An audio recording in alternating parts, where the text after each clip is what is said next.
Hi guys, ಶೈಕ್ಷಣಿಕ ಮನೋವಿಜ್ಞಾನಕ್ಕೆ ಸಂಬಂಧಿಸಿದಂಥ ಪ್ರಮುಖ ವಿಡಿಯೋಗೆ ಎಲ್ಲರಿಗೂ ಧನ್ಯವಾದಗಳು. ಯಾರ್ಯಾರು T E T, G P S star, H S star ಪರೀಕ್ಷೆಗಳಿಗೆ ತಯಾರು ನಡೆಸ್ತಿದ್ರು ಅವರಿಗಾಗಿ ಈ ಒಂದು ವಿಡಿಯೋ ಇರುತ್ತೆ ನೋಡ್ರಿ. ಯಾವುದಿದೆಪ್ಪ ಅಂತಂದರೆ ಶೈಕ್ಷಣಿಕ ಮನೋವಿಜ್ಞಾನ. ಇದರಲ್ಲಿ ವಾಮದೇವಪ್ಪನ ಬುಕ್ಕಾದ ಪ್ರಶ್ನೆಗಳು ಜೊತೆಗೆ ಬಿ ಎಡ್ನಲ್ಲಿ ಕಲಿತಂಥ ಪ್ರಮುಖ ಅಂಶಗಳು ಕೂಡ ಪ್ರಶ್ನೆಗಳಲ್ಲಿ ನಾವು ನೋಡಬಹುದು. ಓಕೆ, ಈ ರೀತಿಯಾಗಿ ನೋಡಿದ ತಕ್ಷಣ ನಾವೇನಾಗುತ್ತಂದರೆ ನಮ್ಮ ಒಂದು ಜ್ಞಾನ ಹೆಚ್ಚಾಗುತ್ತೆ ಅಂತ ಹೇಳ್ಬೋದು. ಜೊತೆಗೆ ಇದು ಭಾಗ 10ರದ ವಿಡಿಯೋ ಇದೆ ನೋಡಿ ಸ್ನೇಹಿತರೆ. ಈಗ ಆಲ್ರೆಡಿ 9 ವಿಡಿಯೋಗಳು ಆಗಿದ್ದಾವೆ. ಅವು ಯಾರು ನೋಡಿರೋ ಹೋಗಿ ಪ್ಲೇಲಿಸ್ಟಲ್ಲಿದ್ದರೆ ನೋಡ್ಕೊಳ್ಳಿ. ಓಕೆ, ಶೈಕ್ಷಣಿಕ ಮನೋವಿಜ್ಞಾನ ಶುರು ಮಾಡೋಣ. ಓಕೆ, ಮೊದಲನೇ ಒಂದು ಪ್ರಶ್ನೆ ಇದೆ ನೋಡಿ. ಮೊದಲನೇ ಒಂದು ಪ್ರಶ್ನೆ, ಆಧುನಿಕ ಶೈಕ್ಷಣಿಕ ಮನೋವಿಜ್ಞಾನದ ಪಿತಾಮಹ ಎಂದು ಯಾರನ್ನು ಕರೆಯುತ್ತಾರೆ? ಫಾದರ್ ಆಫ್ ಎಜುಕೇಷನಲ್ ಸೈಕಾಲಜಿ ಎಂದು ಯಾರನ್ನು ಕರೆಯುತ್ತಾರೆ ಅಂತ ಕೊಟ್ಟಿದ್ದಾರೆ. ಈ ಒಂದು ಪ್ರಶ್ನೆ ನೋಡ್ರಿ, ಸ್ಟಾರ್ ರೇಟಿಂಗ್ ಹಾಕಿರ್ಬೋದು ನಾವು. ಪ್ರಮುಖವಾದಂಥ ಪ್ರಶ್ನೆ ಆಗಿದೆ ನೋಡಿ. ಪರೀಕ್ಷೆಯಲ್ಲಿ ಕೇಳಿರುವಂಥ ಪ್ರಶ್ನೆ, ಶೈಕ್ಷಣಿಕ ಮನೋವಿಜ್ಞಾನದ ಪಿತಾಮಹ ಎಂದು ಯಾರನ್ನು ಕರೆಯುತ್ತಾರೆ? ಇದಕ್ಕೆ ಸರಿಯಾದ ಉತ್ತರ ಇ ಎಲ್ ಥಾರನ್ಡೈಕ್ ಸರಿಯಾದ ಉತ್ತರ ಆಗಿದೆ ನೋಡಿ. ಇ ಎಲ್ ಥಾರನ್ಡೈಕ್ ಇವ್ರೇನು ಮಾಡಿದಾರೆ ಅಂದರೆ ಬೆಕ್ಕಿನ ಮೇಲೆ ಪ್ರಯೋಗ ಮಾಡಿದಂಥ ವ್ಯಕ್ತಿ ಆಗಿದ್ದಾರೆ ಥಾರನ್ಡೈಕ್ ಅವರು. ಓಕೆ, ಇವರು ಅಮೆರಿಕ ದೇಶದ ಮನೋವಿಜ್ಞಾನಿ ಆಗಿದ್ದಾರೆ ನೋಡ್ರಿ. ಇವರು ಕಲಿಕೆಯ ಒಂದು ನಿಯಮಗಳನ್ನು ರೂಪಿಸ್ತಾರೆ. ಪ್ರಾಣಿಗಳ ಮೇಲಿನ ಒಂದು ಪ್ರಯೋಗಗಳನ್ನು ಶೈಕ್ಷಣಿಕ ವ್ಯವಸ್ಥೆಗೆ ಅನ್ವಯಿಸ್ತಾರೆ. ಅದಕ್ಕಾಗಿ ಇವರನ್ನು ಏನಪ್ಪ ಅಂತಂದರೆ ಶೈಕ್ಷಣಿಕ ಮನೋವಿಜ್ಞಾನದ ಪಿತಾಮಹ ಎಂದು ಕರೆಯುತ್ತಾರೆ ಅಂತಲೇ ಹೇಳ್ತೀವಿ. ಓಕೆ, ಶೈಕ್ಷಣಿಕ ಮನೋವಿಜ್ಞಾನದ ಪಿತಾಮಹ ಎಂದು ಯಾರನ್ನು ಕರೀತಾರಪ್ಪ ಅಂತಂದರೆ ಇ ಎಲ್ ಥಾರನ್ಡೈಕ್. ಇವರು ಯಾವ ಪ್ರಾಣಿ ಮೇಲೆ ಪ್ರಯೋಗ ಮಾಡ್ತಾರೆ ಅಂತ ಕೂಡ ಪರೀಕ್ಷೆಯಲ್ಲಿ ಕೇಳಿದ್ದಾರೆ. ಬೆಕ್ಕಿನ ಮೇಲೆ ಪ್ರಯೋಗ ಮಾಡ್ತಾರೆ ನೋಡ್ರಿ. ಓಕೆ, ಬೆಕ್ಕಿನ ಮೇಲೆ ಪ್ರಯೋಗ ಮಾಡಿದಂಥ ವ್ಯಕ್ತಿ ಥಾರನ್ಡೈಕ್. ನೆಕ್ಸ್ಟ್ ಪ್ರಶ್ನೆ ಹೋಗೋಣ. ನೆಕ್ಸ್ಟ್ ಪ್ರಶ್ನೆ, ಗೆಸ್ಟಾಲ್ ಮನೋವಿಜ್ಞಾನದ ಪಂಥವನ್ನು ಸ್ಥಾಪಿಸಿದವರು ಯಾರಂತ ಕೊಟ್ಟಿದ್ದಾರೆ ನೋಡ್ರಿ. ಗೆಸ್ಟಾಲ್ ಮನೋವಿಜ್ಞಾನದ ಪಂಥವನ್ನು ಸ್ಥಾಪಿಸಿದಂಥ ವ್ಯಕ್ತಿ ಯಾರಂತ ಪ್ರಶ್ನೆ ಆಗಿದೆ. ಇದಕ್ಕೆ ಸರಿಯಾದ ಉತ್ತರ ಆಪ್ಷನ್ ಸಿ ನೋಡಿ, ಮ್ಯಾಕ್ಸ್ ವರ್ದಿಮರ್. ಓಕೆ, ಮ್ಯಾಕ್ಸ್ ವರ್ದಿಮರ್ ಅವರನ್ನು ಗೆಸ್ಟಾಲ್ ಮನೋವಿಜ್ಞಾನ ಪಂಥವನ್ನು ಸ್ಥಾಪನೆ ಮಾಡಿದಂಥ ವ್ಯಕ್ತಿಯಾಗಿದ್ದಾರೆ ಅಂತ ಹೇಳಬಹುದು. ಓಕೆ, ಮ್ಯಾಕ್ಸ್ ವರ್ದಿಮರ್ ಅವ್ರು ಏನು ಮಾಡ್ತಾರೆ ಅಂದರೆ 1912ರಲ್ಲಿ ಜರ್ಮನಿಯಲ್ಲಿ ಇದನ್ನು ಗೆಸ್ಟಾಲ್ ಪಂಥವನ್ನು ಸ್ಥಾಪನೆ ಮಾಡ್ತಾರೆ. ಯಾವಾಗ? 1912ರಲ್ಲಿ. ಇದರ ಜೊತೆಗೆ ಕೋಲರ್ ಮತ್ತು ಕೊಪ್ಕಾ ಇವರು ಸಹಯೋಗಿಗಳಾಗಿರ್ತಾರೆ. ಸಮಗ್ರತೆಯು ಭಾಗಗಳನ್ನು ಮೊತ್ತಕ್ಕಿಂತ ಮಿಗಿಲಾದದ್ದು ಎಂಬುದು ಇವರ ವಾದ ಆಗಿರುತ್ತೆ ಅಂತ ಹೇಳ್ಬೋದು ನೋಡ್ರಿ. ಮ್ಯಾಕ್ಸ್ ವರ್ದಿಮರ್ ಅವ್ರು ಏನು ಮಾಡ್ತಾರೆ ಅಂದರೆ ಗೆಸ್ಟಾಲ್ ಪಂಥವನ್ನು ಸ್ಥಾಪಿಸ್ತಾರೆ. ಯಾವಾಗ? 1912ರಲ್ಲಿ. ಇದು ಇಂಪಾರ್ಟೆಂಟು. ಜರ್ಮನಿ ದೇಶದಲ್ಲಿ ಮಾಡ್ತಾರೆ ನೋಡ್ರಿ ಸ್ಥಾಪನೆ. ನೆಕ್ಸ್ಟ್ ಪ್ರಶ್ನೆ, ತಾನು ಇಷ್ಟಪಟ್ಟ ವಸ್ತುವೊಂದನ್ನು ಸಿಗದಿದ್ದಾಗ ಅದು ನನಗೆ ಇರಲಿಲ್ಲ, ಅದೊಂದು ಕೆಟ್ಟ ವಸ್ತು ಎಂದು ಹೇಳುವುದು ಯಾವ ರೀತಿಯ ರಕ್ಷಣಾ ತಂತ್ರದ ಉದಾಹರಣೆ ಆಗಿದೆ ಅಂತ ಕೊಟ್ಟಿದ್ದಾರೆ ನೋಡ್ರಿ. ರಕ್ಷಣಾ ತಂತ್ರಕ್ಕೆ ಸಂಬಂಧಿಸಿದಂಥ ಕ್ವಶನ್ ಕೇಳ್ತಾರೆ. ಇದು ಕೂಡ ಇಂಪಾರ್ಟೆಂಟ್ ನೋಡ್ರಿ. ರಕ್ಷಣಾ ತಂತ್ರಕ್ಕೆ ಪ್ರತಿಯೊಂದು ಎಕ್ಸಾಮಲ್ಲಿ ಹೇಳ್ತದೆ. ಈ ಒಂದು ಟಾಪಿಕನ್ನು ಕೂಡ ನಾವು ಸರಿಯಾದ ರೀತಿಯಲ್ಲಿ ಅಧ್ಯಯನ ಮಾಡಬೇಕಾಗ್ತದೆ. ರಕ್ಷಣಾ ತಂತ್ರದ ಬಗ್ಗೆ ಪ್ರಶ್ನೆ ಆಗಿದೆ ನೋಡಿ. ಇಲ್ಲಿ ಏನು ಕೊಟ್ಟಿದ್ದಾರೆ ಅಂದರೆ ಪ್ರಶ್ನೆ, ತಾನು ಇಷ್ಟಪಟ್ಟ ಒಂದು ವಸ್ತುವೊಂದು ಸಿಗದಿದ್ದಾಗ ಅದು ನನಗೆ ಬೇಕಾಗಿಯೇ ಇರಲಿಲ್ಲ, ಅದೊಂದು ಕೆಟ್ಟ ವಸ್ತು ಎಂದು ಹೇಳುವುದು ಯಾವ ರೀತಿಯಂಥ ರಕ್ಷಣಾ ತಂತ್ರ ಅಂತ ಕೇಳಿದ್ದಾರೆ. ಇದಕ್ಕೆ ಸರಿಯಾದ ಉತ್ತರ ತರ್ಕ ಸಮ್ಮತಗೊಳಿಸುವಿಕೆ ಸರಿಯಾದ ಉತ್ತರ ಇದೆ ನೋಡ್ರಿ. ಓಕೆ, ತರ್ಕ ಸಮ್ಮತಗೊಳಿಸುವಿಕೆ. ಆ ವಸ್ತು ಸಿಗದಿದ್ದಾಗ ಆ ವಸ್ತುವಿನ ಮೇಲೆ ಬ್ಯಾಡ್ ಕಮೆಂಟ್ ಹಾಕೋದು. ಓಕೆ, ತನ್ನ ವೈಫಲ್ಯವನ್ನು ಮುಚ್ಚಿ ಹಾಕಲು ಸುಳ್ಳು ಅಥವಾ ತೋರಿಕೆಯ ಕಾರಣಗಳನ್ನು ನೀಡುವುದು ತರ್ಕ ಸಮ್ಮತಿಗೊಳಿಸುವಿಕೆ ಎಂದು ಕರೆಯುತ್ತಾರೆ ಅಂತಲೇ ಹೇಳ್ತೀವಿ ನೋಡ್ರಿ. ಓಕೆ, ಉದಾಹರಣೆಗೆ ನಾವು ಹುಳಿ ದ್ರಾಕ್ಷಿ ಕತೆ ನೋಡಿರ್ಬೋದು, ನರಿದು. ಓಕೆ, ಕೈಗೆ ಎಟುಕದ ದ್ರಾಕ್ಷಿ ಹುಳಿ ಎಂಬ ಒಂದು ನರಿ ಕತೆ ಇದಕ್ಕೆ ಅತ್ಯುತ್ತಮ ಉದಾಹರಣೆ ಆಗಿದೆ ಅಂತ ಹೇಳ್ಬೋದು. ಅಂದರೆ ನರಿಗೆ ದ್ರಾಕ್ಷಿ ಸಿಗೋದಿಲ್ಲ, ದ್ರಾಕ್ಷಿ ಸಿಗೋದಿಲ್ಲ. ಅದಕ್ಕಾಗಿ ನರಿ ಏನು ಹೇಳದ್ದಪ್ಪ ಅಂತಂದ್ರೆ ದ್ರಾಕ್ಷಿ ಹುಳಿ ಆಗಿದೆ ಅಂತ ಹೇಳ್ತದೆ. ದ್ರಾಕ್ಷಿ ಏನಾಗಿದೆ ಅಂತದ ಹುಳಿ ಆಗಿದೆ ಎಂಬ ಒಂದು ತರ್ಕಸಮ್ಮತಗೊಳಿಸುವಿಕೆಯನ್ನು ರಕ್ಷಣಾ ತಂತ್ರವನ್ನು ಉಪಯೋಗಿಸಿಕೊಳ್ಳುತ್ತದೆ ನರಿ. ಈ ರೀತಿಯಾದಂಥ ಉದಾಹರಣೆ ನಾವು ನೋಡ್ಬೋದು. ನೆಕ್ಸ್ಟ್ ಪ್ರಶ್ನೆ ಹೋಗೋಣ. ಶಿಕ್ಷಣವೆಂದರೆ ಮಗುವಿನ ದೇಹ, ಮನಸ್ಸು ಮತ್ತು ಆತ್ಮದಲ್ಲಿ ಅಡಗಿರುವ ಅತ್ಯುತ್ತಮ ಅಂಶಗಳನ್ನು ಹೊರತೆಗೆಯುವುದು ಎಂದು ವ್ಯಾಖ್ಯಾನಿಸಿದವರು ಯಾರಂತ ಕೊಟ್ಟಿದ್ದಾರೆ. ಈ ಒಂದು ವ್ಯಾಖ್ಯಾನ ಹೇಳಿದಂಥ ವ್ಯಕ್ತಿ ಯಾರಂತ ಕೊಟ್ಟಿದ್ದಾರೆ ನೋಡ್ರಿ. ಇದಕ್ಕೆ ಸರಿಯಾದ ಉತ್ತರ ಮಹಾತ್ಮ ಗಾಂಧೀಜಿ ನೋಡ್ರಿ. ಆಪ್ಷನ್ ಸಿ ಸರಿಯಾದ ಉತ್ತರ ಆಗಿದೆ. ಮಹಾತ್ಮ ಗಾಂಧೀಜಿಯವರು ಈ ಒಂದು ವ್ಯಾಖ್ಯಾನವನ್ನು ಹೇಳ್ತಾರೆ ಅಂತ ಹೇಳ್ತಾರೆ ನೋಡ್ರಿ. ಭಾರತೀಯ ಶಿಕ್ಷಣ ವ್ಯವಸ್ಥೆ ಕುರಿತು ಮಹಾತ್ಮ ಗಾಂಧೀಜಿಯವರು ನೀಡಿದ ಅತ್ಯಂತ ಪ್ರಸಿದ್ಧ ವ್ಯಾಖ್ಯಾನ ಆಗಿದೆ ಇದು. ಓಕೆ, ಮಗುವಿನ ಸರ್ವತೋಮುಖ ಬೆಳವಣಿಗೆ ಶಿಕ್ಷಣದ ಗುರಿಯಾಗಬೇಕೆಂದು ಇವರು ನಂಬಿರ್ತಾರೆ. ಅದರ ರೀತಿಯಾಗಿ 3H ಅವರು ಕೂಡ ಹೇಳ್ತಾರೆ. 3H ಅಂದರೆ ಒಂದನೇದು ಹೆಡ್, ಎರಡನೇದು ಹಾರ್ಟ್, ಮೂರನೇದು ಹ್ಯಾಂಡ್ ಆಗಿದೆ ನೋಡಿ. ಇದು ಕೂಡ ಗೊತ್ತಿರಬೇಕು. ನೆಕ್ಸ್ಟ್ ಪ್ರಶ್ನೆ ಹೋಗೋಣ. ನೆಕ್ಸ್ಟ್ ಪ್ರಶ್ನೆ, ಭಾರತದಲ್ಲಿ ಮೊಟ್ಟ ಮೊದಲ ಮನೋವಿಜ್ಞಾನ ಪ್ರಯೋಗಾಲಯ ಎಲ್ಲಿ ಸ್ಥಾಪಿಸಲಾಯಿತು ಅಂತ ಕೊಟ್ಟಿದ್ದಾರೆ. First psychology lab in India. Psychology ಲ್ಯಾಬನ್ನು ಭಾರತದಲ್ಲಿ ಎಲ್ಲಿ ತೆರೆಯಲಾಯಿತು ಅಂತ ಸ್ಥಾಪನೆ ಮಾಡಲಾಯಿತು ಅಂತ ಕೊಟ್ಟಿದ್ದಾರೆ ನೋಡ್ರಿ. ಇದಕ್ಕೆ ಸರಿಯಾದ ಉತ್ತರ ಆಪ್ಷನ್ ಸಿ ನೋಡಿ, ಕಲ್ಕತ್ತಾ ವಿಶ್ವವಿದ್ಯಾಲಯದಲ್ಲಿ ತೆಗಿತಾರೆ. ಕಲ್ಕತ್ತಾದಲ್ಲಿ ಏನಪ್ಪ ಅಂತಂದರೆ ಸೈಕಾಲಜಿ ಲ್ಯಾಬನ್ನು ತೆರೆಯಲಾಗುತ್ತದೆ ಭಾರತದಲ್ಲಿ ಮೊಟ್ಟ ಮೊದಲ ಬಾರಿಗೆ. ಓಕೆ, ಯಾವಾಗಪ್ಪ ಅಂತಂದರೆ 1916ರಲ್ಲಿ ಏನು ಮಾಡ್ತಾರಪ್ಪ ಅಂತಂದರೆ NN ಸೇನಗುಪ್ತ ಅವರು ಕಲ್ಕತ್ತಾ ವಿಶ್ವವಿದ್ಯಾಲಯದಲ್ಲಿ ಭಾರತದ ಮೊದಲ ಪ್ರಾಯೋಗಿಕ ಮನೋವಿಜ್ಞಾನ ಪ್ರಯೋಗಾಲಯವನ್ನು ಸ್ಥಾಪನೆ ಮಾಡ್ತಾರೆ ಅಂತ ಹೇಳ್ಬೋದು. 1916ರಲ್ಲಿ N ಸೇನಗುಪ್ತ. ನೆಕ್ಸ್ಟ್ ಪ್ರಶ್ನೆ ಸ್ನೇಹಿತರೆ ನೋಡಿ, ಇದು ಭಾಳ ಒಂದು ಇಂಪಾರ್ಟೆಂಟ್ ಆದಂಥ ಪ್ರಶ್ನೆ ಆಗಿದೆ ಅಂತ ಹೇಳ್ಬೋದು. ಓಕೆ, ಪ್ರಮುಖವಾಗಿ ಎಕ್ಸಾಮ್ನಲ್ಲಿ ಬಂದಿರುವಂಥ ಪ್ರಶ್ನೆ, ಜೊತೆಗೆ ಸಬ್ಜೆಕ್ಟ್ನಲ್ಲಿ ನಿಮಗೆ ಗಟ್ಟಿಗೊಳಿಸಲು ಸಬ್ಜೆಕ್ಟ್ ಒಂದು ಚಾಪ್ಟರನ್ನು ಬಲಗೊಳಿಸಲು ತೆಗೆದಿರುವಂಥ ಪ್ರಶ್ನೆಗಳಾಗಿರ್ತವೆ. ಈ ಒಂದು ಪ್ರಶ್ನೆಗಳನ್ನು ಮಿಸ್ ಮಾಡದೆ ಕೊನೆಯವರೆಗೂ ನೋಡಿ. ನಿಮ್ಮ ಒಂದು ಪರೀಕ್ಷೆಗೆ ಭಾಳ ಸಹಕಾರಿ ಆಗ್ತದೆ ನೋಡಿರಿ. ವ್ಯಕ್ತಿಗತ ಮನೋವಿಜ್ಞಾನದ ಸ್ಥಾಪಕ ಯಾರು ಅಂತ ಕೊಟ್ಟಿದ್ದಾರೆ. ವ್ಯಕ್ತಿಗತ ಮನೋವಿಜ್ಞಾನ. ಓಕೆ, ಇದಕ್ಕೆ ಸರಿಯಾದ ಉತ್ತರ ಆಪ್ಷನ್ಸ್ ಬಿ ನೋಡಿ, ಆಲ್ಫ್ರೆಡ್ ಅಡ್ಲರ್ ಅಂತ ಕರೀತಾರೆ ನಾವು. ಇವರು ವ್ಯಕ್ತಿಗತ ಮನೋವಿಜ್ಞಾನದ ಸ್ಥಾಪಕ ಎಂದು ಕರೆಯುತ್ತಾರೆ. ಓಕೆ, ಇವರು ಆಸ್ಟ್ರಿಯಾದ ಮನೋವೈದ್ಯ ಆಗಿದ್ದಾರೆ ನೋಡ್ರಿ, ಆಲ್ಫ್ರೆಡ್ ಅಡ್ಲರ್ ಅವರು. ಇವರು ಫ್ರಾಯ್ಡ್ ಅವರಿಂದ ಬೇರ್ಪಟ್ಟಿಗೆಸಿಂದ ಏನು ಮಾಡ್ತಾರಪ್ಪ ಅಂತಂದರೆ ವ್ಯಕ್ತಿಗತ ಮನೋವಿಜ್ಞಾನವನ್ನು ಹುಟ್ಟು ಹಾಕ್ತಾರೆ. ಮನುಷ್ಯ ಕೇವಲ ಕಾಮದಿಂದಲ್ಲ, ಬದಲಾಗಿ ಕೀಳಿರಿಮೆಯನ್ನು ಮೀರಿ ಶ್ರೇಷ್ಠತೆ ಸಾಧಿಸುವ ಹಂಬಲದಿಂದ ಪ್ರೇರೇಪಿತನಾಗಿರುತ್ತಾನೆ ಎಂಬುದು ಇವರ ವಾದ ಆಗಿರ್ತದೆ ಅಂತ ಹೇಳ್ಬೋದು. Alfred Adler. ಓಕೆ, ಇವರು ಆಸ್ಟ್ರಿಯಾ ದೇಶದ ಮನೋವೈದ್ಯ ಆಗಿರ್ತಾರೆ ನೋಡ್ರಿ. ಇವರು ಫ್ರಾಯ್ಡ್ರಿಂದ ಬೇರ್ಪಟ್ಟಿಗೆಸಿಂದ ಈ ಒಂದು ವ್ಯಕ್ತಿಗತ ಮನೋವಿಜ್ಞಾನವನ್ನು ಹುಟ್ಟು ಹಾಕುತ್ತಾರೆ, ಆಲ್ಫ್ರೆಡ್ ಅಡ್ಲರ್. ನೆಕ್ಸ್ಟ್ ಪ್ರಶ್ನೆ, ಶಿಕ್ಷಣ ಹಕ್ಕು ಕಾಯ್ದೆ RTE 2009ರ ಒಂದು ಪ್ರಕಾರ ಪ್ರಾಥಮಿಕ ಶಾಲೆಯಲ್ಲಿ ಇರಬೇಕಾದ ಶಿಕ್ಷಕ ಮತ್ತು ವಿದ್ಯಾರ್ಥಿಗಳ ಅನುಪಾತ ಎಷ್ಟು ಅಂತ ಕೊಟ್ಟಿದ್ದಾರೆ ನೋಡ್ರಿ. ಅಂದರೆ 1ರಿಂದ 5ನೇ ತರಗತಿಯಲ್ಲಿ ಏನಿರ್ತಾರೆ ಪ್ರಾಥಮಿಕ ವಿದ್ಯಾರ್ಥಿಗಳು, ಅಲ್ಲಿ ಇರಬೇಕಾದ ಶಿಕ್ಷಕ ಮತ್ತು ವಿದ್ಯಾರ್ಥಿಗಳ ಅನುಪಾತ ಕೇಳಿದ್ದಾರೆ ಇಲ್ಲಿ ಪ್ರಶ್ನೆ. ಓಕೆ, ಶಿಕ್ಷಕ ಮತ್ತು ವಿದ್ಯಾರ್ಥಿಗಳ ಅನುಪಾತ ಎಷ್ಟಿರಬೇಕು ಒಂದು ಪ್ರಾಥಮಿಕ ಶಾಲೆಯಲ್ಲಿ. ಇದಕ್ಕೆ ಸರಿಯಾದ ಉತ್ತರ ಆಪ್ಷನ್ಸ್ ಬಿ ನೋಡಿ, 1:30. ಅಂದರೆ ಒಬ್ಬ ಶಿಕ್ಷಕನಿಗೆ 30 ಜನ ವಿದ್ಯಾರ್ಥಿಗಳು ಇರಬೇಕು ಪ್ರಾಥಮಿಕ ಶಾಲೆಯಲ್ಲಿ. ಅದೇ ಪ್ರೌಢಶಾಲೆಯಲ್ಲಿ ಏನಪ್ಪ ಅಂತಂದರೆ ಒಂದು ಶಿಕ್ಷಕನಿಗೆ 35 ವಿದ್ಯಾರ್ಥಿಗಳು ಇರಬೇಕಾಗುತ್ತದೆ. ಇದು ಏನಪ್ಪ ಅಂತಂದರೆ 2009ರ ಒಂದು ಶಿಕ್ಷಣ ಹಕ್ಕು ಕಾಯ್ದೆಯ ಒಂದು ಪ್ರಕಾರ ಆಗಿದೆ ನೋಡಿ, ಅನುಪಾತ. ಓಕೆ, ಪ್ರಾಥಮಿಕ ಶಾಲೆಯಲ್ಲಿ ಪ್ರತಿಯೊಂದು 30 ವಿದ್ಯಾರ್ಥಿಗಳಿಗೆ ಒಬ್ಬ ಶಿಕ್ಷಕ ಇರಬೇಕಂತ ಹೇಳುತ್ತಾ. ಅದೇ ರೀತಿಯಾಗಿ ಪ್ರಾಥಮಿಕ ಒಂದು ಪ್ರೌಢಶಾಲೆಯಲ್ಲಿ ಏನಂದರೆ 6ರಿಂದ 8ನೇ ತರಗತಿ ವಿದ್ಯಾರ್ಥಿಗಳು ಏನಪ್ಪ ಅಂತಂದರೆ 1/35 ರೇಷಿಯೋ ಇರಬೇಕಂತೇಳಿ. ಅಂದರೆ 35 ವಿದ್ಯಾರ್ಥಿಗಳಿಗೆ ಒಬ್ಬ ಶಿಕ್ಷಕ ಇರಬೇಕಂತ ಹೇಳ್ತಾರೆ. ನೆಕ್ಸ್ಟ್ ಪ್ರಶ್ನೆ, ಲಾರೆನ್ಸ್ ಕೋಲ್ಬರ್ಗ್ಗಿಂತ ಮುಂಚೆ ಮಕ್ಕಳ ನೈತಿಕ ವಿಕಾಸ ಸಿದ್ಧಾಂತವನ್ನು ಮಂಡಿಸಿದ ಮನೋವಿಜ್ಞಾನಿ ಯಾರಂತ ಕೊಟ್ಟಿದ್ದಾರೆ. ನೋಡಿ, ನಾವು ಲಾರೆನ್ಸ್ ಕೋಲ್ಬರ್ಗ್ ಅವರ ಒಂದು 3 ನೈತಿಕ ವಿಕಾಸವನ್ನು ನೋಡ್ತೀವಿ. ಅವು 2 ಭಾಗಗಳಾಗಿ 6 ರೀತಿಯಲ್ಲಿ ಇದ್ದಾವೆ. ಓಕೆ, 3 ನೈತಿಕ ವಿಕಾಸವನ್ನು ಮಂಡಿಸ್ತಾರೆ ಯಾರಪ್ಪ ಅಂತಂದರೆ ಲಾರೆನ್ಸ್ ಕೋಲ್ಬರ್ಗ್ ಅವರು. ಓಕೆ, ಅದೇ ರೀತಿಯಾಗಿ ಇವರು ಈ ಒಂದು ನೈತಿಕ ವಿಕಾಸ ಸಿದ್ಧಾಂತವನ್ನು ಮಂಡನೆ ಮಾಡೋಕ್ಕೆ ಮುಂಚೆ ಏನಪ್ಪ ಅಂತಂದರೆ ಈ ಒಂದು ನೈತಿಕ ಒಂದು ವಿಕಾಸದ ಬಗ್ಗೆ ಮಂಡಿಸಿದಂಥ ಮೊದಲ ಮನೋವಿಜ್ಞಾನಿ ಯಾರಂತ ಕೊಟ್ಟಿದ್ದಾರೆ. ಮಾರಲ್ ಡೆವಲಪ್ಮೆಂಟ್ ಥಿಯರಿಯನ್ನು ಮಂಡಿಸಿದಂಥ ಮೊದಲ ಮನೋವಿಜ್ಞಾನಿ ಯಾರಪ್ಪ ಅಂತಂದರೆ ಜೀನ್ ಪಿಯಾಜೆ. ಇವರು ಕೂಡ 2 ರೀತಿಯಾದಂಥ ಒಂದು ನೈತಿಕ ವಿಕಾಸವನ್ನು ಹೇಳಿರ್ತಾರೆ, ಜೀನ್ ಪಿಯಾಜೆ ಅವರು. ಓಕೆ, ನೈತಿಕ ವಿಕಾಸದ ಬಗ್ಗೆ ಅತ್ಯಂತ ಪ್ರಸಿದ್ಧ ಸಿದ್ಧಾಂತ ಕೋಲ್ಬರ್ಗ್ ಅವರು. ಆದರೂ ಕೂಡ ಅವರಿಗಿಂತ ಮೊದಲು ಏನಪ್ಪ ಅಂತಂದರೆ ಜೀನ್ ಪಿಯಾಜೆ ಅವರು ಏನು ಮಾಡಿದ್ದಾರೆ ಅಂದರೆ ಮಕ್ಕಳ ಒಂದು ಅರಿವಿನ ಬೆಳವಣಿಗೆ ಜೊತೆಯಲ್ಲಿ ನೈತಿಕ ವಿಕಾಸದ ಬಗ್ಗೆ ಒಂದು ವಿವರಣೆ ನೀಡಿದ್ದಾರೆ ಅಂತಲೇ ಹೇಳ್ಬೋದು ಜೀನ್ ಪಿಯಾಜೆ ಅವರು. ಓಕೆ, ಏನಪ್ಪ ಅಂತಂದರೆ ಮಕ್ಕಳ ಬೆಳವಣಿಗೆ ಬಗ್ಗೆ ಕೂಡ ಇವರು ಹೇಳ್ತಾರೆ, ಜೊತೆಗೆ ನೈತಿಕ ವಿಕಾಸದ ಬಗ್ಗೆ ಕೂಡ ಮಾಹಿತಿಯನ್ನು ನೀಡಿದ್ದಾರೆ.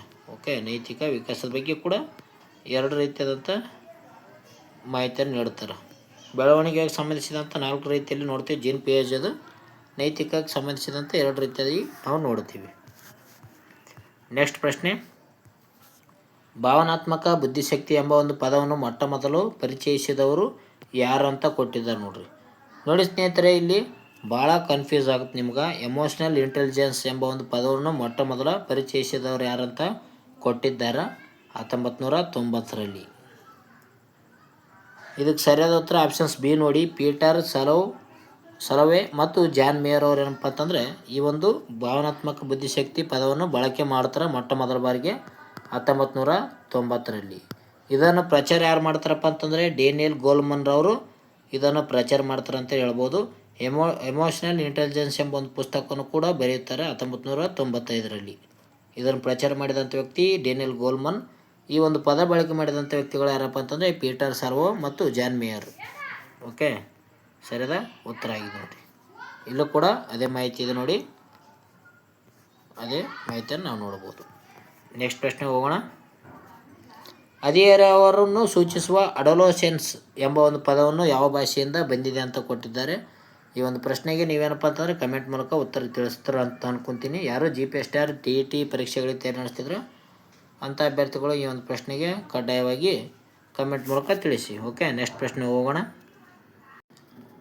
ನೆಕ್ಸ್ಟ್ ಪ್ರಶ್ನೆ, ಹಾವರ್ಡ್ ಗಾರ್ಡ್ನರ್ ಅವರ ಒಂದು ಬಹುಮುಖ ಬುದ್ಧಿಶಕ್ತಿಯಲ್ಲಿ ತನ್ನ ಬಗ್ಗೆ ತಾನೇ ಆಳವಾಗಿ ಅರಿತುಕೊಳ್ಳುವ ಮತ್ತು ಅರ್ಥ ಮಾಡಿಕೊಳ್ಳುವಂಥ ಸಾಮರ್ಥ್ಯವನ್ನು ಏನೆಂದು ಕರೆದಿದ್ದಾರೆ ಅಂತ ಕೊಟ್ಟಿದ್ದಾರೆ. ಅಂದರೆ ಒಬ್ಬ ವ್ಯಕ್ತಿ ತನ್ನ ಬಗ್ಗೆ ತಾನೇ ಆಳವಾಗಿ ಅರಿತುಕೊಳ್ಳೋದಾಗಿರ್ಬೋದು, ಅರ್ಥ ಮಾಡಿಕೊಳ್ಳೋದಾಗಿರ್ಬೋದು, ಇಂಥ ಸಾಮರ್ಥ್ಯ ಏನಂತ ಕೊಟ್ಟಿದ್ದಾರೆ ಇಲ್ಲಿ. ಇದಕ್ಕೆ ಸರಿಯಾದ ಉತ್ತರ ಏನಪ್ಪ ಅಂತಂದರೆ ಆಪ್ಷನ್ಸ್ ಬಿ ನೋಡಿ, ಅಂತರ್ವ್ಯಕ್ತಿಯ ಅಥವಾ ಸ್ವಯಂ ಅರಿವಂತ ನಾವು ಕರಿತೀವಿ. ಓಕೆ, ಇಂಟರ್ಪರ್ಸನಲ್ ಅಂತ ಕರಿತೀವಿ ನೋಡ್ರಿ. ಇಂಟ್ರಾಪರ್ಸನಲ್ ಅಂತರ ವ್ಯಕ್ತಿಯ ಅಥವಾ ಸ್ವಯಂ ಅರಿವನ್ನು ನಾವು ಹೇಳ್ಬೋದು. ಓಕೆ, ತನ್ನ ಬಗ್ಗೆ ತಾನೇ ಆಳವಾಗಿ ಅರಿತುಕೊಳ್ತಾನೆ, ಜೊತೆಗೆ ಅರ್ಥ ಮಾಡಿಕೊಳ್ತಾನೆ. ತನ್ನ ಸ್ವಂತ ಭಾವನೆಗಳು, ಶಕ್ತಿ, ದೌರ್ಬಲ್ಯ ಮತ್ತು ಆಶೆಗಳನ್ನು ಅರಿತುಕೊಳ್ಳುವ ಸಾಮರ್ಥ್ಯವನ್ನು ನಾವೇನಂತ ಕರಿತೀವಿ, ಅಂತರ್ವ್ಯಕ್ತಿಯ ಒಂದು ಬುದ್ಧಿಶಕ್ತಿ ಎಂದು ಕರಿತೇವೆ. ಅದೇ ರೀತಿಯಾಗಿ ಇತರ ಭಾವನೆಗಳನ್ನು ಅರ್ಥ ಮಾಡಿಕೊಳ್ಳುವುದನ್ನು ನಾವು ಪರ್ಸನಲ್ ಎಂದು ಕರಿತೀವಿ ನೋಡ್ರಿ. ಓಕೆ, ಇಂಟ್ರಾಪರ್ಸನಲ್ ಇಂಟರ್ಪರ್ಸನಲ್ ಅಂತ ಕರಿತಾರೆ. ನೆಕ್ಸ್ಟ್ ಪ್ರಶ್ನೆ ಹೋಗೋಣ ಸ್ನೇಹಿತರೆ. ಅನುಭವ ಮತ್ತು ತರಬೇತಿಯ ಮೂಲಕ ವರ್ತನೆಯಲ್ಲಿ ಆಗುವಂಥ ಮಾರ್ಪಾಡಿ ಕಲಿಕೆ ಎಂದು ವ್ಯಾಖ್ಯಾನಿಸಿದವರು ಯಾರಂತ ಕೊಟ್ಟಿದ್ದಾರೆ. ಇದು BEdನಲ್ಲಿ ಬುಕ್ನಲ್ಲಿ ಇದೆ ನೋಡಿ, ಸೆಕೆಂಡ್ ಸೆಮ್ಮದು ಬುಕ್ನಲ್ಲಿ ಇದೆ. ಅನುಭವ ಮತ್ತು ತರಬೇತಿಯ ಮೂಲಕ ವರ್ತನೆಯಲ್ಲಿ ಆಗುವಂಥ ಮಾರ್ಪಾಡಿ ಕಲಿಕೆ ಅಂತ ಹೇಳಿದಂಥ ವ್ಯಕ್ತಿ ಯಾರಂತ ಕೊಟ್ಟಿದ್ದಾರೆ.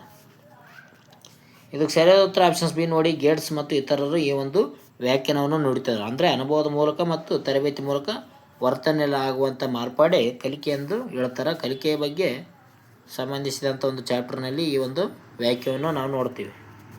ಓಕೆ, ಆರ್ಥರ್ ಗೇಟ್ಸ್ ಅವರ ಒಂದು ಈ ವ್ಯಾಖ್ಯಾನವು ಕಲಿಕೆಯ ಕುರಿತಾದ ಅತ್ಯಂತ ಸರಳ ಮತ್ತು ಜನಪ್ರಿಯ ವ್ಯಾಖ್ಯಾನ ಆಗಿದೆ ಅಂತ ಹೇಳ್ತೀವಿ. ನಾವು ನಮ್ಮ ದಿನನಿತ್ಯ ಅನುಭವಗಳ ಮೂಲಕ, ತರಬೇತಿ ಮೂಲಕ ಹೊಸ ವರ್ತನೆಗಳನ್ನು ಮೈಗೂಡಿಸಿಕೊಳ್ಳುತ್ತೇವೆ ಅಂತ ಹೇಳ್ಬೋದು. ಅಂದರೆ ನಾವು ದಿನನಿತ್ಯ ಏನಪ್ಪ ಅಂತಂದರೆ ಒಂದು ಹೊಸ ಪ್ರಯತ್ನ ಮಾಡ್ಬೋದು, ಹೊಸ ಒಂದು ಅನುಭವವನ್ನು ಕಲಿಬೋದು, ಜೊತೆಗೆ ತರಬೇತಿ ಮೂಲಕ ಏನಪ್ಪ ಅಂತಂದರೆ ವರ್ತನೆಯಲ್ಲಿ ಆಗುವಂಥ ಬದಲಾವಣೆ ಅಂತ ಹೇಳ್ತಾರೆ ಯಾರು, ಗೇಟ್ಸ್ ಅವರು. ನೆಕ್ಸ್ಟ್ ಪ್ರಶ್ನೆ ಹೋಗೋಣ. ಇದು ಕೂಡ ಇಂಪಾರ್ಟೆಂಟ್ ಆದಂಥ ಒಂದು ಪ್ರಶ್ನೆ ಆಗಿದೆ ನೋಡಿ. ಜೆರೋಮ್ ಬ್ರೂನರ್ ಅವರ ಒಂದು ಅರಿವಿನ ವಿಕಾಸದಲ್ಲಿ 3 ಹಂತಗಳ ಸರಿಯಾದ ಕ್ರಮವನ್ನು ಯಾವುವು ಅಂತ ಕೊಟ್ಟಿದ್ದಾರೆ. ಬ್ರೂನರ್ ಅವರ 3 ಹಂತಗಳು ಹೇಳ್ತಾರೆ. ಈ 3 ಹಂತಗಳನ್ನು ಕಾಲಾನುಕ್ರಮದಲ್ಲಿ ಹೇಳಿ ಅಂತ ಕೊಟ್ಟಿದ್ದಾರೆ ನೋಡ್ರಿ. ಓಕೆ, ಕಾಲಾನುಕ್ರಮದಲ್ಲಿ ಜೆರೋಮ್ ಬ್ರೂನರ್ ಅವರ ಒಂದು ಹಂತಗಳನ್ನು ಹೇಳಂತ ಕೊಟ್ಟಿದ್ದಾರೆ. ಇವರೇನಪ್ಪ ಅಂತಂದರೆ 3 ಹಂತಗಳಿರ್ತಾವೆ. ಮೊದಲು ಕ್ರಿಯಾತ್ಮಕ ಅಂದರೆ ಕ್ರಿಯೆ ಮೂಲಕ ಕಲಿಯೋದು, ಆಮೇಲೆ ಬಿಂಬಾತ್ಮಕ, ಆಮೇಲೆ ಸಾಂಕೇತಿಕ ಅಂತ 3 ರೀತಿಯಲ್ಲಿ ನಾವು ನೋಡ್ತೀವಿ. ಇಲ್ಲಿ ಎಲ್ಲಿದೆಪ್ಪ ಅಂತಂದರೆ ಆಪ್ಷನ್ಸ್ ಬಿ ಎಲ್ಲಿದೆ ನೋಡಿ. ಓಕೆ, ಆಪ್ಷನ್ಸ್ ಬಿ ಸರಿಯಾದ ಉತ್ತರ. ಓಕೆ, ಆಪ್ಷನ್ಸ್ ಬಿ ಸರಿಯಾದ ಉತ್ತರ ಆಗಿದೆ ಅಂತ ಹೇಳ್ಬೋದು. ಮಗುವಿನ ಕಲಿಕೆ 3 ಹಂತಗಳು ಸಾಗುತ್ತದೆ. ಅದರಲ್ಲಿ ಮೊದಲನೇದು ಕ್ರಿಯಾತ್ಮಕ ಅಂದರೆ ವಸ್ತುವಿನೊಂದಿಗೆ ಆಟ ಆಡುವ ಮೂಲಕ ಕಲಿತದೆ. ಉದಾಹರಣೆಗೆ ಸೈಕಲ್ ಕಲಿಬೋದು. ವಸ್ತುವಿನ ಮೂಲಕ ಸೈಕಲ್ ಮೂಲಕ ಏನಪ್ಪ ಅಂತಂದರೆ ಕ್ರಿಯೆ ಮೂಲಕ ಸೈಕಲ್ ಕಲಿಯೋದು ಮೊದಲನೇ ಒಂದು ಆಗಿದೆ ನೋಡಿ. ಎರಡನೇದಪ್ಪ ಏನಪ್ಪ ಅಂತಂದರೆ ಚಿತ್ರಗಳ ಮೂಲಕ ಅಂದರೆ ಇಮೇಜ್ ಮೂಲಕ ಅಂತ ಹೇಳ್ತೀವಿ, ಚಿತ್ರಾತ್ಮಕ ಮೂಲಕ.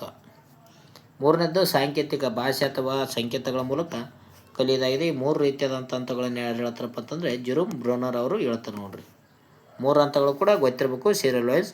ಕ್ರಿಯಾತ್ಮಕ, ಬಿಂಬಾತ್ಮಕ, ಸಾಂಕೇತಿಕ ಅಂತ ನೆನಪಿಡಿ. ನೆಕ್ಸ್ಟ್ ಪ್ರಶ್ನೆ, ರಾಷ್ಟ್ರೀಯ ಪಠ್ಯಕ್ರಮ ಚೌಕಟ್ಟು NCF 2005 ಒಂದು ಪ್ರಮುಖ ಧ್ಯೇಯವಾಕ್ಯ ಏನಂತ ಕೊಟ್ಟಿದ್ದಾರೆ. ಇದಕ್ಕೆ ಸರಿಯಾದ ಉತ್ತರ ಆಪ್ಷನ್ಸ್ ಬಿ ನೋಡಿ, ಹೊರೆಯಿಲ್ಲದ ಕಲಿಕೆ ಅಂತ ನಾವು ಹೇಳ್ತೀವಿ. ಓಕೆ, ಇದು ಯಶ್ಪಾಲ್ ಸಮಿತಿಯ ವರದಿ ಆಧಾರ ಮೇಲೆ ಇದನ್ನು ಸಿದ್ಧಪಡಿಸ್ತಾರೆ ನೋಡ್ರಿ. ಓಕೆ, ಶಾಲಾ ಬ್ಯಾಗ್ನ ತೂಕ ಮತ್ತು ಕಂಠಪಾಠದ ಹೊರೆಯನ್ನು ಕಡಿಮೆ ಮಾಡಿ ಮಕ್ಕಳಿಗೆ ಹೊರೆಯಿಲ್ಲದ ಸಂತಸದಾಯಕ ಕಲಿಕೆಯನ್ನು ಒದಗಿಸುವುದು ಈ ಒಂದು ಮಾತಾಗಿರ್ತದೆ. ಓಕೆ, ನೆಕ್ಸ್ಟ್ ಪ್ರಶ್ನೆ ಹೋಗೋಣ. ಸಿಗ್ಮಂಡ್ ಫ್ರಾಯ್ಡ್ ಅವರ ಮನೋವಿಶ್ಲೇಷಣಾ ಸಿದ್ಧಾಂತದಲ್ಲಿ ಲಿಬಿಡೋ ಎಂದರೆ ಏನಂತ ಕೊಟ್ಟಿದ್ದಾರೆ. ಲಿಬಿಡೋ ಎಂದರೆ ಏನಂತ ಕೊಟ್ಟಿದ್ದಾರೆ. ಓಕೆ, ಇದಕ್ಕೆ ಸರಿಯಾದ ಉತ್ತರ ಆಪ್ಷನ್ ಸಿ ನೋಡಿ, ಜೀವನ ಶಕ್ತಿ ಮತ್ತು ಲೈಂಗಿಕ ಶಕ್ತಿ ಅಂತ ಕರೀತಾರೆ, ಲಿಬಿಡೋ ಅಂತ ಕರೀತಾರೆ ನೋಡ್ರಿ. ಓಕೆ, ಮನುಷ್ಯ ಪ್ರತಿಯೊಂದು ವರ್ತನೆ ಹಿಂದೆಯೂ ಒಂದು ಮೂಲಭೂತವಾದ ಜೈವಿಕ ಮತ್ತು ಲೈಂಗಿಕ ಶಕ್ತಿ ಕೆಲಸ ಮಾಡುತ್ತದೆ. ಈ ಒಂದು ಆಂತರಿಕ ಪ್ರಚೋದನೆ ಅಥವಾ ಜೀವನ ಶಕ್ತಿಯನ್ನೇ ನಾವು ಲಿಬಿಡೋ ಎಂದು ಕರೀತಾರೆ. ಯಾರು? ಸಿಗ್ಮಂಡ್ ಫ್ರಾಯ್ಡ್ ಅವರು ಲಿಬಿಡೋ ಎಂದು ಕರೀತಾರೆ ನೋಡ್ರಿ. ನೆಕ್ಸ್ಟ್ ಪ್ರಶ್ನೆ ಹೋಗೋಣ ಸ್ನೇಹಿತರೆ, ಪ್ರಶ್ನೆ ಮುಗಿಸೋಣ. ಪ್ರಪಂಚದ ಮೊಟ್ಟಮೊದಲ ಸಾಮೂಹಿಕ ಮತ್ತು ಬುದ್ಧಿಶಕ್ತಿ ಪರೀಕ್ಷೆಗಳಾದ ಆರ್ಮಿ ಆಲ್ಫಾ ಮತ್ತು ಆರ್ಮಿ ಬೀಟಾಗಳನ್ನು ಯಾವಾಗ ಅಭಿವೃದ್ಧಿಪಡಿಸಲಾಯಿತು ಅಂತ ಕೊಟ್ಟಿದ್ದಾರೆ. ಆರ್ಮಿ ಆಲ್ಫಾ, ಆರ್ಮಿ ಬೀಟಾದ ಬಗ್ಗೆ ಹೇಳಿಕೆಗಳಿದ್ದಾವೆ ನೋಡ್ರಿ. ಸರಿಯಾದ ಉತ್ತರ ಆಪ್ಷನ್ ಸಿ ನೋಡಿ, 1ನೇ ಮಹಾಯುದ್ಧದ ಸಮಯದಲ್ಲಿ ಏನು ಮಾಡ್ತಾರೆ ಅಂದರೆ ಆರ್ಮಿ ಆಲ್ಫಾ, ಆರ್ಮಿ ಬೀಟಾ ಎಂಬುದು ಅಭಿವೃದ್ಧಿಪಡಿಸಲಾಗ್ತದೆ 1917ರಲ್ಲಿ, 1ನೇ ಮಹಾಯುದ್ಧದ ಸಮಯದಲ್ಲಿ. ಓಕೆ, ವರ್ಲ್ಡ್ ವಾರ್ ನಡೆದಿರ್ತದೆ. ಆ ಒಂದು ಸಮಯದಲ್ಲಿ ಏನಪ್ಪ ಅಂತಂದರೆ ಅಮೆರಿಕ ಸೈನ್ಯಕ್ಕೆ ತ್ವರಿತವಾಗಿ ಲಕ್ಷಾಂತರ ಸೈನಿಕರು ಬೇಕಾಗಿರ್ತದೆ. ಅವರನ್ನು ಆಯ್ಕೆ ಮಾಡಲು ಏನಪ್ಪ ಅಂತಂದರೆ ರಾಬರ್ಟ್ ಈ ಒಂದು ಎರಕ್ಸ್ ಅವ್ರು ಏನು ಮಾಡ್ತಾರೆ ಅಂದರೆ ಅವರ ಒಂದು ನೇತೃತ್ವದಲ್ಲಿ ಈ ಒಂದು ಲಿಖಿತ ಮತ್ತು ಅಲಿಖಿತ ಪರೀಕ್ಷೆಗಳನ್ನು ರೂಪಿಸ್ತಾರೆ ಅಂತ ಹೇಳ್ತೀವಿ. ಆರ್ಮಿ ಆಲ್ಫಾ, ಆರ್ಮಿ ಬೀಟಾ ಅಂತ ಹೇಳ್ತೀವಿ. ನೆಕ್ಸ್ಟ್ ಪ್ರಶ್ನೆ, ಶಿಶು ಕೇಂದ್ರಿತ ಶಿಕ್ಷಣದಲ್ಲಿ ಮಾರಿಯಾ ಮಾಂಟೆಸರಿ ಅವರ ಒಂದು ಬೋಧನಾ ಪದ್ಧತಿಯು ಪ್ರಮುಖವಾಗಿ ಯಾವುದಕ್ಕೆ ಒತ್ತು ನೀಡುತ್ತದೆ ಅಂತ ಕೊಟ್ಟಿದ್ದಾರೆ. ಮರಿಯಾ ಮಾಂಟೆಸರಿ ಅಂತ ಕರಿತಾರೆ ನೋಡ್ರಿ. ಮರಿಯಾ ಮಾಂಟೆಸರಿ ಇವರು ಕೂಡ ಪ್ರಮುಖ ಆದಂಥ ವ್ಯಕ್ತಿಯಾಗಿದ್ದಾರೆ. ಓಕೆ, ಒಂದು ಶಿಶು ಕೇಂದ್ರಿತ ಶಿಕ್ಷಣದಲ್ಲಿ ಇವರ ಬೋಧನಾ ಪದ್ಧತಿಯು ಪ್ರಮುಖವಾಗಿ ಯಾವುದಕ್ಕೆ ಒತ್ತು ನೀಡಿದೆ ಅಂತ ಕೊಟ್ಟಿದ್ದಾರೆ. ಸರಿಯಾದ ಉತ್ತರ ಇಂದ್ರಿಯಗಳ ತರಬೇತಿ ಬಗ್ಗೆ ಮಾಹಿತಿಯನ್ನು ನೀಡುತ್ತದೆ, sense training. Okay, Maria Montessori ಏನಪ್ಪ ಅಂತಂದರೆ ಪಾಠ ಅಲ್ಲ, ದೈಹಿಕ ಶಿಕ್ಷೆ ಅಲ್ಲ, ಕೇವಲ ಆಟ ಕೂಡ ಅಲ್ಲ, ಇದರಲ್ಲಿ ಇಂದ್ರಿಯ ತರಬೇತಿ ನೀಡಬೇಕಂತ ಮಾಹಿತಿ ಹೇಳ್ತದೆ. ಓಕೆ, ಇಂದ್ರಿಯಗಳ ಒಂದು ಜ್ಞಾನದ ಹೆಬ್ಬಾಗಿಲುಗಳು. ಆದ್ದರಿಂದ ಮಾಂಟೆಸರಿ ಪದ್ಧತಿ ಮಕ್ಕಳಿಗೆ ವಿವಿಧ ಒಂದು ವಿಶಿಷ್ಟ ಉಪಕರಣಗಳನ್ನು ಸ್ಪರ್ಶ, ದೃಷ್ಟಿ, ಶಬ್ದ ಇತ್ಯಾದಿ ಇಂದ್ರಿಯಗಳನ್ನು ಮೂಲಕ ಕಲಿಯಲು ತರಬೇತಿ ನೀಡಲಾಗುತ್ತೆ ಅಂತ ಹೇಳ್ಬೋದು. ಮರಿಯಾ ಮಾಂಟೆಸರಿ ಪದ್ಧತಿ. ಓಕೆ, ಇಂದ್ರಿಯಗಳ ಜ್ಞಾನದ ಹೆಬ್ಬಾಗಿಲು ಅಂತ ಹೇಳ್ತಾರೆ ಇವರು. ನೆಕ್ಸ್ಟ್ ಪ್ರಶ್ನೆ, ವಿದ್ಯಾರ್ಥಿಯ ಕಲಿಕೆಯು ತಾತ್ಕಾಲಿಕವಾಗಿ ನಿಂತು ಹೋಗುವಂಥ ಕಲಿಕಾ ಪ್ರಸ್ಥಭೂಮಿಯನ್ನು ನಿವಾರಿಸಲು ಅತ್ಯಂತ ಪರಿಣಾಮಕಾರಿಯಾದಂಥ ಮಾರ್ಗ ಯಾವುದು ಅಂತ ಕೊಟ್ಟಿದ್ದಾರೆ. ಓಕೆ, ಕಲಿಕಾ ಪ್ರಸ್ಥಭೂಮಿಯನ್ನು ನಿವಾರಿಸಲು ಅಂದರೆ ಅವ್ರು ಏನಪ್ಪ ಅಂತಂದರೆ ವಿದ್ಯಾರ್ಥಿಗಳು ಕೆಲವು ಒಂದು ವಿಷಯವನ್ನು ಮರಿತಾ ಇರ್ತಾರೆ. ಹೇಳುವಂಥ ಸಂದರ್ಭದಲ್ಲಿ ತಾತ್ಕಾಲಿಕವಾಗಿ ಅವರೊಂದು ಶಬ್ದಗಳನ್ನು ಹೇಳಲು ಸಾಧ್ಯವಾಗೋದಿಲ್ಲ. ಅಂಥ ಒಂದು ಸಮಯದಲ್ಲಿ ಏನಪ್ಪ ಅಂತಂದರೆ ಅದನ್ನು ನಿವಾರಿಸಲು ಅತ್ಯಂತ ಪರಿಣಾಮಕಾರಿಯಾದಂಥ ಮಾರ್ಗ ಯಾವುದಾಗಿದೆ ಅಂತ ಕೊಟ್ಟಿದ್ದಾರೆ. ಇದಕ್ಕೆ ಸರಿಯಾದ ಉತ್ತರ ಏನಪ್ಪ ಅಂತಂದರೆ ಸೂಕ್ತ ಪ್ರೇರಣೆ ಮತ್ತು ವಿಧಾನ ಬದಲಾಯಿಸುವುದು ಇದಕ್ಕೆ ಸರಿಯಾದ ಉತ್ತರ ಇದೆ ನೋಡಿ. ಸ್ನೇಹಿತರೆ, ಈ ರೀತಿಯಾದಂಥ ಪ್ರಶ್ನೆಗಳು ಬರ್ತವೆ. ಓಕೆ, ಸೈಕಾಲಜಿ ಪ್ರಶ್ನೆಗಳಿದ್ದಾಗಿರ್ತವೆ ನೋಡಿರಿ. ಓಕೆ, ವಿದ್ಯಾರ್ಥಿಗಳಿಗೆ ಸರಿಯಾದ ರೀತಿಯಲ್ಲಿ ಪಾಠವನ್ನು ಪುಸ್ತಕದಲ್ಲಿ ಓದಲಾಗೋಲ್ಲ. ಅಂಥ ಸಂದರ್ಭದಲ್ಲಿ ಏನಪ್ಪ ಅಂತಂದರೆ ಅವ್ರಿಗೆ ಪ್ರೇರಣೆ ನೀಡಬೇಕು, ಜೊತೆಗೆ ಬೇರೆ ರೀತಿಯಾದಂಥ ವಿಧಾನವನ್ನು ಕೂಡ ಬಳಸಬೇಕಾಗ್ತದೆ. ಕಲಿಕಾ ಪ್ರಸ್ಥಭೂಮಿ ಏನಪ್ಪ ಅಂತಂದರೆ ಸಾಮಾನ್ಯವಾಗಿ ಆಯಾಸ ಮತ್ತು ಆಸಕ್ತಿಯ ಕೊರತೆಯಿಂದ ಉಂಟಾಗ್ತದೆ. ವಿದ್ಯಾರ್ಥಿಯ ಸೂಕ್ತವಾಗಿ ಪ್ರೇರಣೆ ನೀಡಿಗೆಸಿಂದ ಬೋಧನಾ ವಿಧಾನವನ್ನು ಆಸಕ್ತಿದಾಯಕವಾಗಿ ಬದಲಾಯಿಸುವುದನ್ನು ಇದನ್ನು ನಿವಾರಿಸಬಹುದಾಗಿದೆ ನೋಡಿ. ಅವರಿಗೆ ನೀಡಿಗೆಸಿಂದ ನಿವಾರಿಸಬಹುದಾಗಿದೆ. ಓಕೆ, ಸೂಕ್ತವಾದ ಬೋಧನೆ ನೀಡಬೇಕು, ಅವ್ರಿಗೆ ಪ್ರೇರಣೆ ನೀಡಬೇಕು. ಆ ಒಂದು ಪ್ರೇರಣೆ ನೀಡಿಗೆಸಿಂದ ಏನಪ್ಪ ಅಂತಂದರೆ ಅವರಲ್ಲಿ ಆಸಕ್ತಿ ಉಂಟು ಮಾಡಿಗೆಸಿಂದ ಓದಲು ಅನುವು ಮಾಡಿಕೊಳ್ಬೇಕು, ಆವಾಗ ನಿವಾರಿಸಬಹುದಾಗಿದೆ ನೋಡಿ. ನೆಕ್ಸ್ಟ್ ಪ್ರಶ್ನೆ, ಮಾನವನ ಸ್ಮೃತಿಯಲ್ಲಿ ಅಲ್ಪಾವಧಿ ಸ್ಮೃತಿಯ ಒಂದು ಕಾಲಾವಧಿ ಸರಿಸುಮಾರು ಎಷ್ಟಿದೆ ಅಂತ ಕೊಟ್ಟಿದ್ದಾರೆ. ಶಾರ್ಟ್ ಟರ್ಮ್ ಮೆಮರಿ ಎಷ್ಟಿರುತ್ತೆ ಅಂತ ಕೊಟ್ಟಿದ್ದಾರೆ ನೋಡಿ, STM. ಇದಕ್ಕೆ ಸರಿಯಾದ ಉತ್ತರ ನೀವೇನಪ್ಪ ಅಂತಂದರೆ ಕಮೆಂಟ್ ಮೂಲಕ ತಿಳಿಸಿ. ಶಾರ್ಟ್ ಟರ್ಮ್ ಮೆಮರಿ ಎಷ್ಟಿರುತ್ತೆ ಅಂತ ಕಮೆಂಟ್ ಮೂಲಕ ತಿಳಿಸಿ. ನೆಕ್ಸ್ಟ್ ಪ್ರಶ್ನೆ ಹೋಗೋಣ. ಕೊನೆಯ ಪ್ರಶ್ನೆ, ವಿಶ್ವ ಆರೋಗ್ಯ ಸಂಸ್ಥೆಯ ಪ್ರಕಾರ ಹದಿಹರೆಯದ ವಯೋಮಿತಿ ಎಷ್ಟು ಅಂತ ಕೊಟ್ಟಿದ್ದಾರೆ. ಹದಿಹರೆಯದ ವಯೋಮಿತಿ WHO ನೋಡಿ, ಇದು WHO ಏನಪ್ಪ ಅಂತಂದರೆ ಹದಿಹರೆಯದ ವಯೋಮಿತಿಯನ್ನು ನೀಡಿದೆ. ಅದು ಎಷ್ಟಪ್ಪ ಅಂತ ಕೊಟ್ಟಿದ್ದಾರೆ ಇಲ್ಲಿ. ಸರಿಯಾದ ಉತ್ತರ 10 ರಿಂದ 19 ವರ್ಷದ ಮಕ್ಕಳಾಗಿರ್ತಾರೆ ನೋಡಿ. ಓಕೆ, ವಿಶ್ವಸಂಸ್ಥೆ ವರ್ಲ್ಡ್ ಹೆಲ್ತ್ ಆರ್ಗನೈಜೇಷನ್ ಹೇಳ್ತಪ್ಪ ಅಂತಂದರೆ ಪ್ರೌಢಾವಸ್ಥೆಯ ನಡುವಿನ ಪರಿವರ್ತನೆ ಘಟ್ಟವಾದ ಹದಿಹರೆಯವನ್ನು 10 ರಿಂದ 19 ವರ್ಷದ ವಯಸ್ಸಿನ ಮಕ್ಕಳಿಗೆ ಈ ಒಂದು ಹದಿಹರೆಯ ವಯಸ್ಸು ಅಂತ ಹೇಳ್ತಾರೆ. ಓಕೆ, 10 ರಿಂದ 19 ವರ್ಷದ ಮಕ್ಕಳಿಗೆ. ಓಕೆ, ಇದನ್ನು ವ್ಯಾಖ್ಯಾನಿಸ್ತದೆ WHO world health organization. Okay ಸ್ನೇಹಿತರೆ, ಇವೇನಪ್ಪ ಅಂತಂದರೆ ಸೈಕಾಲಜಿಗೆ ಸಂಬಂಧಿಸಿದಂಥ ಪ್ರಮುಖ ಪ್ರಶ್ನೆಗಳಿದ್ದವು. ಇಲ್ಲಿಗೆ ಏನಪ್ಪ ಅಂತಂದರೆ 200 ಪ್ರಶ್ನೆಗಳು ಅದು ನೋಡಿ ಸ್ನೇಹಿತರೆ. ಟೋಟಲ್ 10 ವಿಡಿಯೋಗಳಾಗಿದ್ದಾವೆ. ಸ್ನೇಹಿತರೆ, ಈ ರೀತಿಯಾದಂಥ ವಿಡಿಯೋಗಳಿಗಾಗಿ ನಮ್ಮ ಚಾನಲ್ಗೆ ಸಬ್ಸ್ಕ್ರೈಬ್ ಆಗಿ, ಲೈಕ್ ಮಾಡಿರಿ, ಶೇರ್ ಮಾಡಿರಿ. ನಿಮ್ಮ ಸ್ನೇಹಿತರು ಕೂಡ ಈ ಒಂದು ವಿಡಿಯೋನ ಶೇರ್ ಮಾಡಿ. ಇಷ್ಟ ಆಗಿತ್ತು ಅಂದರೆ ಲೈಕ್ ಮಾಡಿ ಸ್ನೇಹಿತರೆ. ಇದೇ ರೀತಿಯ ವಿಡಿಯೋಗಳಿಗಾಗಿ ಕಮೆಂಟ್ ಮೂಲಕ ತಿಳಿಸಿ ಯಾವ ರೀತಿಯಾದಂಥ ವಿಡಿಯೋಗಳು ಬೇಕಾಗಿದೆ ಅಂತ ಮಾಹಿತಿಯನ್ನು ಕೂಡ ನೀಡಿ. ಇದೇನಪ್ಪ ಅಂತಂದರೆ 2026ರಲ್ಲಿ TETಗೆ ಈ ಒಂದು ತಯಾರಿ ನಡೆಸ್ತಿರ್ತಾರಲ್ಲ ಅಂಥ ಅಭ್ಯರ್ಥಿಗಳಿಗೆ, ಜೊತೆಗೆ BEdನಲ್ಲಿ ಓದಿರುತ್ತಿರುವಂಥ ವ್ಯಕ್ತಿಗಳಿಗೆ ಇರುತ್ತೆ ನೋಡಿರಿ. ಇಲ್ಲಿ GPS ಸ್ಟಾರ್ ತಯಾರಿ ನಡೆಸ್ತಿರ್ತಾರೆ. GPS star, HS star, HSTR, okay, PSTR ಇವರು ಏನಪ್ಪ ತಯಾರಿ ನಡೆಸ್ತಿದ್ರೆ ಅಂಥ ವ್ಯಕ್ತಿಗಳು ಏನಪ್ಪ ಅಂತಂದರೆ ಸೈಕಾಲಜಿಗೆ ಸಂಬಂಧಿಸಿದಂಥ ಪ್ರಮುಖ ಪ್ರಶ್ನೆಗಳು ಇವಾಗಿರ್ತವೆ. ಓಕೆ, ಮುಂದೆ ಬರುವಂಥ GPST ಶಿಕ್ಷಕರ ಪರೀಕ್ಷೆಯಲ್ಲಿ ನಿಮಗೆ ಜಯ ಸಿಗಲಂತ ವಿಜಯಶಾಲಿಯಾಗಿ ಅಂತ ನಾವು ಹೇಳ್ಬೋದು. ಸ್ನೇಹಿತರೆ, ಇದೇ ರೀತಿಯಾದಂಥ ಪ್ರತಿನಿತ್ಯ ನೀವು 20 ಕ್ವಶನ್ ಬಿಡಿಸಿದರೆ ಅದೇ ಒಂದು ದಿನ ಈಗ 200 ಆಗಿದೆ, ಮುಂದೆ 2000 ಕೂಡ ಆಗ್ಬೋದು. ಇದೇ ರೀತಿಯ ವಿಡಿಯೋಗಳಾಗಿ ನಮ್ಮ ಚಾನಲ್ಗೆ ಸಬ್ಸ್ಕ್ರೈಬ್ ಆಗಿ ನಿಮ್ಮ ಒಂದು ಸ್ನೇಹಿತರು ಕೂಡ ಶೇರ್ ಮಾಡಿ. ಎಲ್ಲ ಒಂದು ಶಿಕ್ಷಕರ ಬಳಗಕ್ಕೆ ಕೂಡ ಶೇರ್ ಮಾಡಿ. ಮುಂದಿನ ಒಂದು ವಿಡಿಯೋದಲ್ಲಿ ಸಿಗೋಣ ಸ್ನೇಹಿತರೆ. ಓಕೆ, ಟೇಕ್ ಕೇರ್, ಬಾಯ್. ಇಲ್ಲಿವರೆಗೂ ವಿಡಿಯೋ ನೋಡೋದಕ್ಕಾಗಿ ಎಲ್ಲರಿಗೂ ಧನ್ಯವಾದಗಳು.